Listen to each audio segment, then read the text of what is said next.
జహీరాబాద్ నియోజకవర్గంలో సీఎం రేవంత్ రెడ్డి శుక్రవారం పర్యటించారు. ఈ సందర్భంగా 494.67 కోట్ల అభివృద్ధి పనులను ప్రారంభించారు. జహీరాబాద్ నియోజకవర్గంలో ఉగ్గెల్లి వద్ద ఏర్పాటు చేసిన బసవేశ్వర్ విగ్రహాన్ని ఆవిష్కరించారు. అనంతరం కేంద్రీయ విశ్వవిద్యాలయాన్ని ప్రారంభించారు. ఈ సందర్భంగా వారు మాట్లాడారు.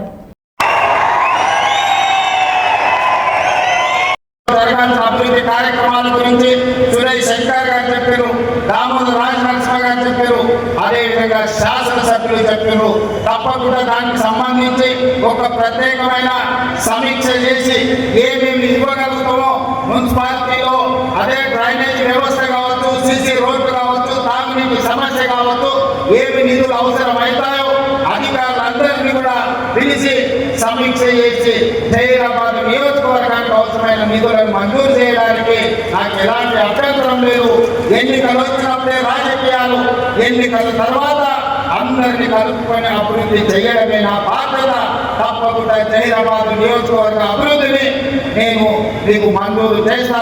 మాజీ మంత్రివర్యులు చంద్రశేఖర్ గారు కూడా 4-5 సార్లు నా దగ్గరకు వచ్చి అడిగాను, అన్నా గెలిచినా ఓడినా నాకు బాధ లేదు, ఓడిన బాధ ఉన్నా ఓట్లేసిన ప్రజలకు నేను అభివృద్ధి చేయాల్సిన అవసరం ఉంది, జహీరాబాద్ మీరు నిధులు ఇవ్వండి అని వారు చాలా సార్లు నాకు విజ్ఞప్తి చేసిండ్రు.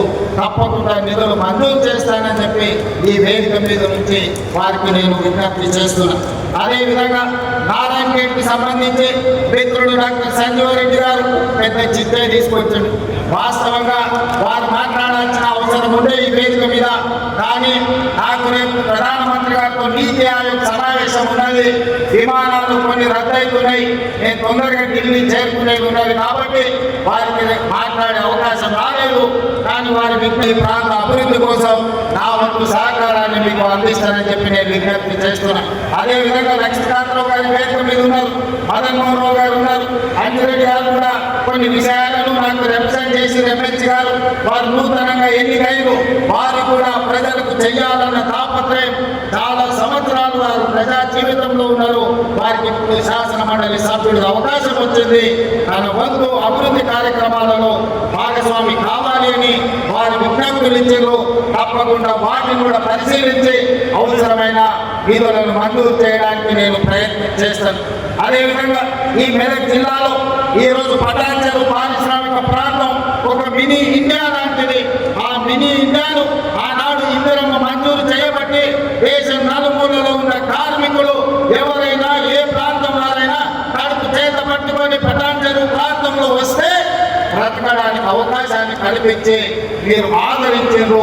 ఒక మినీ ఇండియాకు ఈ మెదక్ ప్రాంతమే ప్రాతినిధ్యం వహిస్తుందన్న సంగతి ఈ సందర్భంగా మనం గుర్తు చేసుకుంటాం. మరి జిల్లా ఇన్ఛార్జ్ మంత్రివర్యులు, దేవాదాయ శాఖ మంత్రులు, మరి గౌరవనీయులు కొండా సురేఖ గారికి, అధ్యక్షులు, బ్లాక్ అధ్యక్షులు, చాలా మంది సీనియర్ నాయకులు పేరు పేరున వారికి అందరికీ, దాంతోపాటు జహీరాబాద్ నారాయణగేట్ అందరూ ప్రాంతాలు పెట్టిన రోజు మా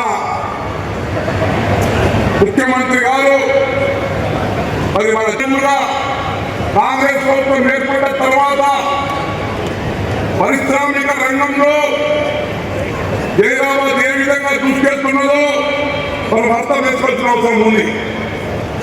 మీకు తెలుసు, ఆనాడు కాంగ్రెస్ హయాంలో 2013 గీతారెడ్డి గారి పరిశ్రమ శాఖ మంత్రి ఉన్నప్పుడు, కేంద్రంలో మన్మోహన్ సింగ్ గారు ప్రధానమంత్రి ఉన్నప్పుడు, నేను మీ పార్లమెంట్ సభ్యులుగా ఉన్నప్పుడు మనకు నియమితులు రావడం జరిగింది.